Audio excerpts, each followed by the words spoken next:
Bismillahirrahmanirrahim. Tema yang saya usung sebagaimana panitia sampaikan adalah keutamaan infak dan sedekah pada bulan Ramadan.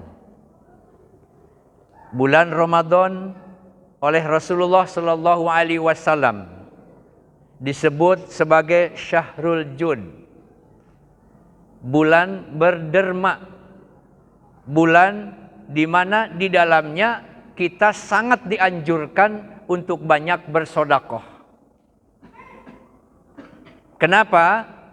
Karena sedekah di bulan Ramadan berbeda nilainya dibandingkan dengan di luar bulan Ramadan. Tapi Bapak dan Ibu, jangan kalau mau bersedekah nunggu bulan Ramadan. Kenapa Bapak Ibu tidak bersedekah? Nanti nunggu bulan Ramadan. Kenapa tidak menyantuni anak yatim? Nunggu Ramadan keburu mati Pak anak yatim. Tetapi memang nilai bersedekah dan berbuat kebaikan pada bulan Ramadan berbeda dengan bulan-bulan yang lainnya. Allah lipat gandakan pahala amal kebaikan kita.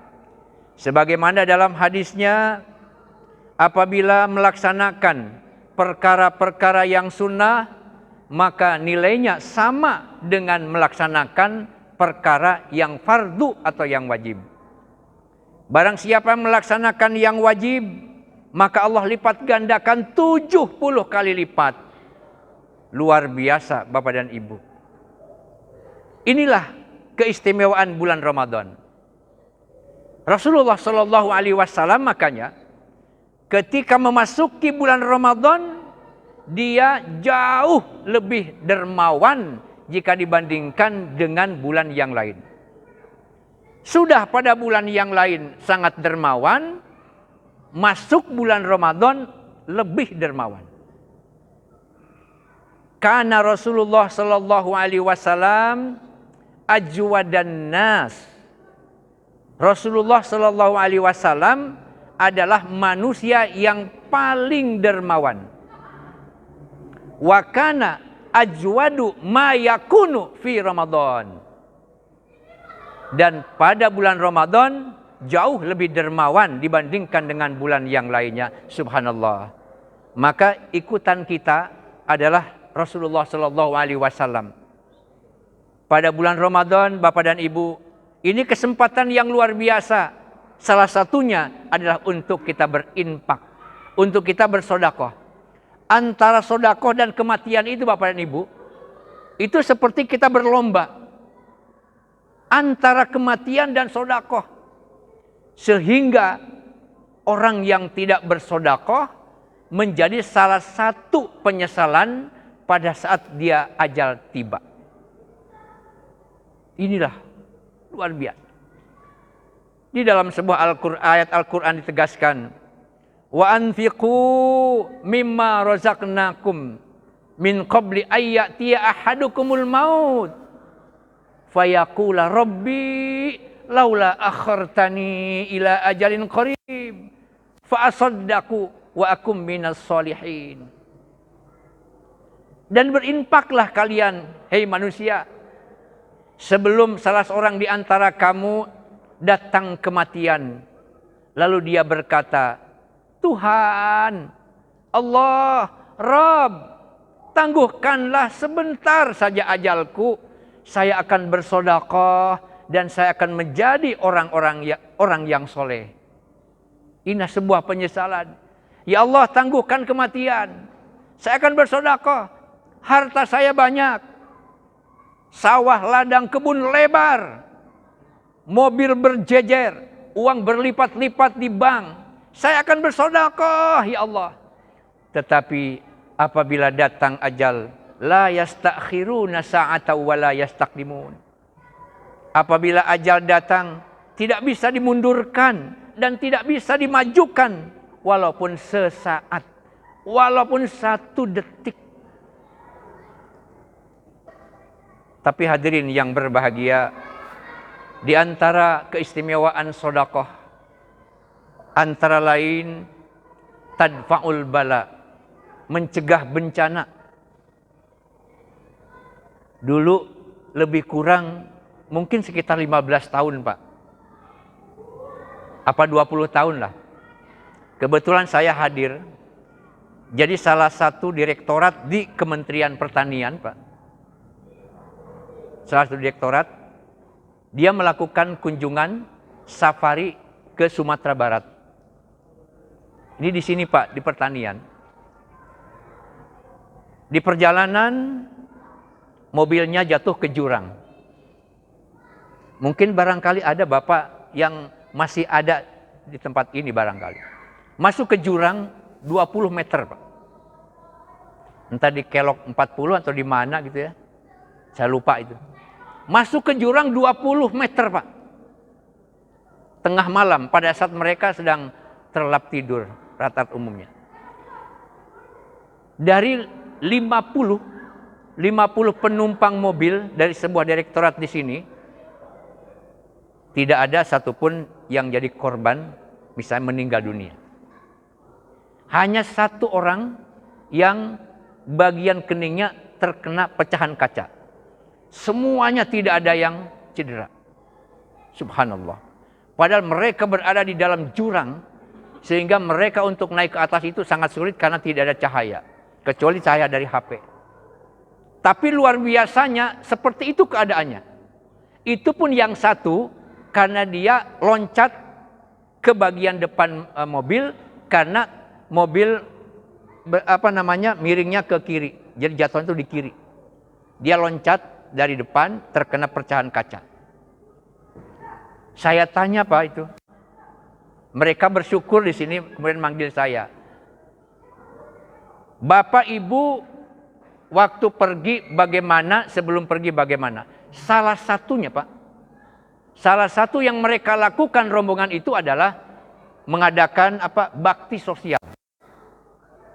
Mereka mengadakan bakti sosial, kemudian ya tentu bagi-bagi rizki yang mereka punya.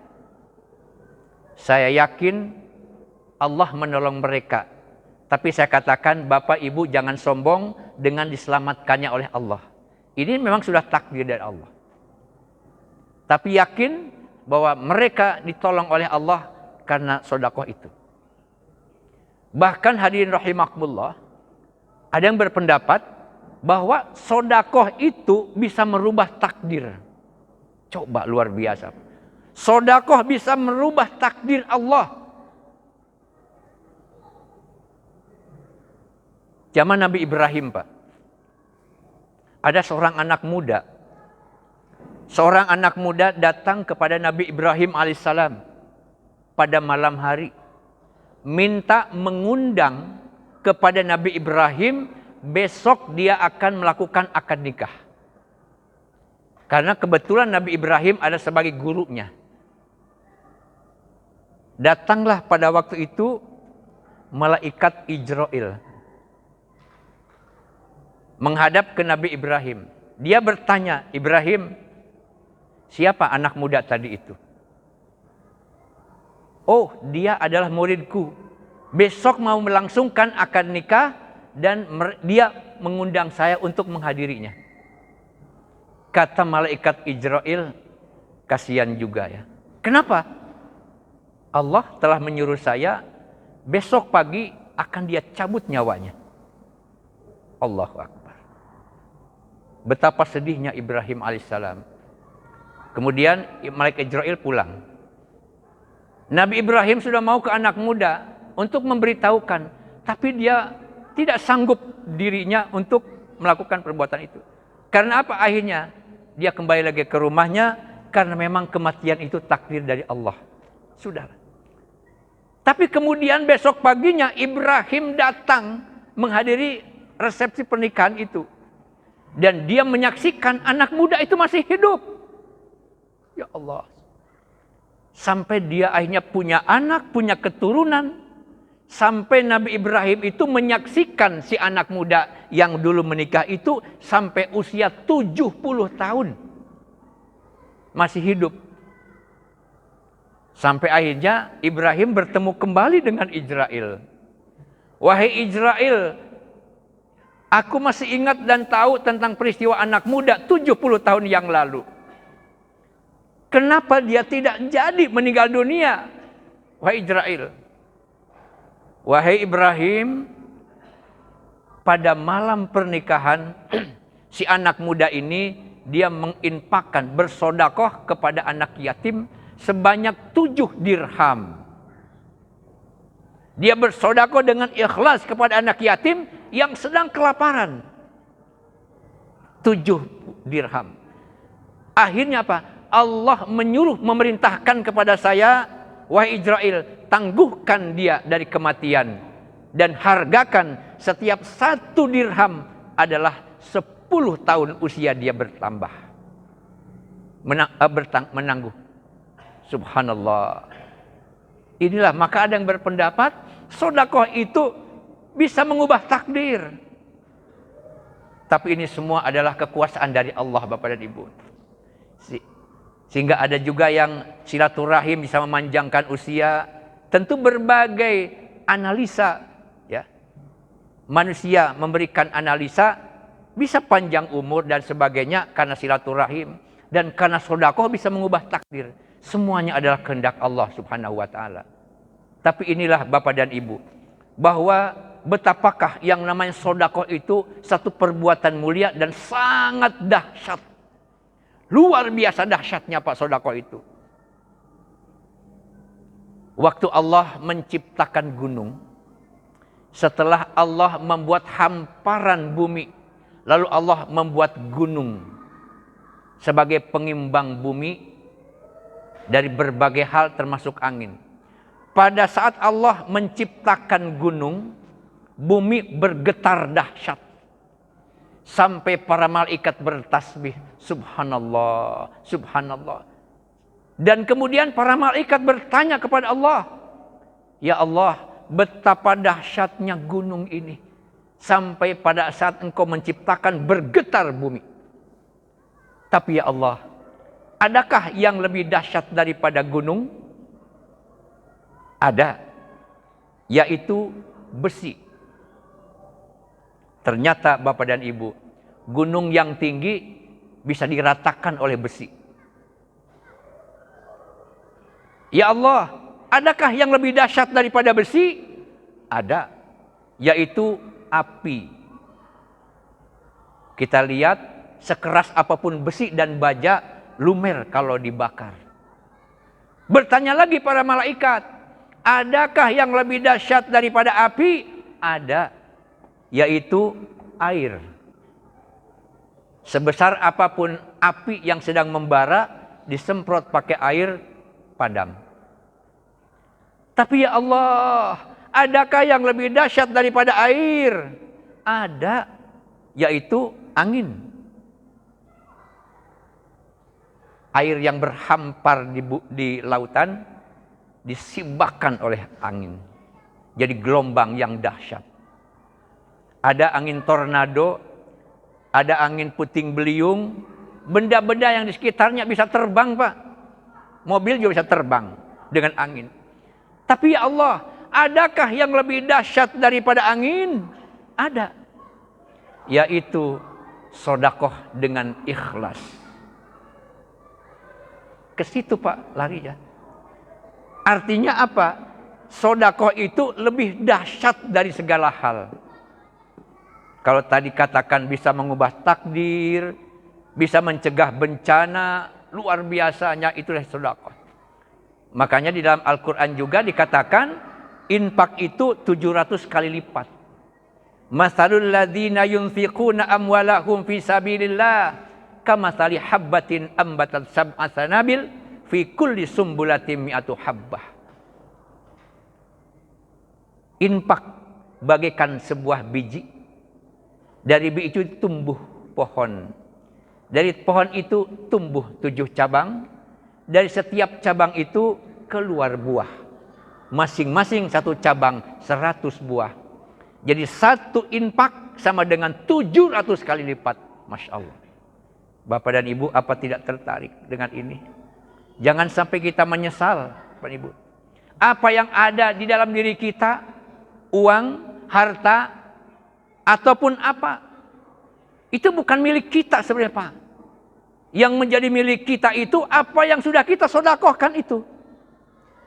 Suatu hari Siti Aisyah disuruh oleh Rasulullah sallallahu alaihi wasallam untuk membagikan daging kambing. Wahai istriku, bagikan kambing ini. Setelah selesai lapor, ya Rasulullah sudah selesai. Ya. Adakah yang tersisa? Wahai istriku, ada sepotong paha. Wahai istriku, yang tersisa dan untuk milik kita adalah yang sudah kita bagikan. Yang ada itu belum tentu milik kita.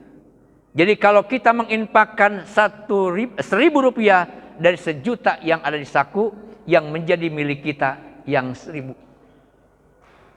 Yang 999 rupiah di dalam saku kita, itu belum tentu menjadi milik kita. Dan apa yang menjadi milik permanen kita, itulah yang sudah diinfakkan. Itulah yang sudah disedekahkan oleh kita. Hadirin rahimakumullah. Jadi dalam kesempatan ini, mari kita untuk memperbanyak sedekah dan infak. Ada beberapa yang bisa memotivasi kita untuk bersedekah. Antara lain yang pertama, bersedekahlah, berinfaklah dari yang kecil-kecil. Jangan nunggu banyak, jangan nunggu besar. Karena apa? Kalau kita nunggu jadi orang kaya, bisa jadi sedekah tidak, kaya tidak. Yang kedua adalah kita bersedekah dan berinfak dari hal yang terbaik milik kita. Karena apa yang Allah catat itu adalah apa yang terbaik dari kita. Yang ketiga adalah kita bersedekah dengan semangat yang tinggi. Bahwa sebenarnya sedekah kita adalah yang akan menolong kita. Harta, tahta, kedudukan, itu tidak ada artinya. Kecuali apa yang sudah kita berikan. Baik itu harta, ataupun pendudukan, pangkat yang Allah berikan pada kita, akan menjadi bermakna kalau sudah digunakan untuk kebaikan. Tidak ada artinya hidup kita tanpa kita berbuat baik. Janganlah kita mengharap adanya kebaikan pada diri kita, kalau kita tidak pernah berbuat kebaikan. Suatu saat mungkin saja ketika kita sedang tertidur lelap, pintu langit diketuk. Pintu langit dibuka oleh siapa? Oleh fakir miskin yang kita santuni. Oleh anak-anak yatim yang kita berikan kebaikan. Oleh orang-orang yang sedang punya masalah, lalu kita berikan jalan keluarnya, lalu kita berikan solusinya. Mereka berdoa untuk kebaikan kita. Subhanallah. Inilah buah dari kebaikan kita. Mari khususnya pada bulan Ramadan ini kita perbanyak kebaikan. Mumpung kita masih ada kesempatan. Kalau sudah Allah cabut nyawa kita, sudah tidak ada lagi kesempatan untuk itu. Semoga Allah Subhanahu wa taala memberikan kelapangan jiwa kita, Allah berikan kekuatan bagi kita untuk apa? Untuk berbuat kebaikan di hadapan Allah Subhanahu wa taala. Hadirin rahimakumullah. Demikianlah yang dapat sampaikan, mudah-mudahan ada manfaatnya. In uridu illal islaha mastata'tu wa ma taufiqi illa billah alaihi tawakkaltu wa ilaihi unib. Wassalamu alaikum warahmatullahi wabarakatuh.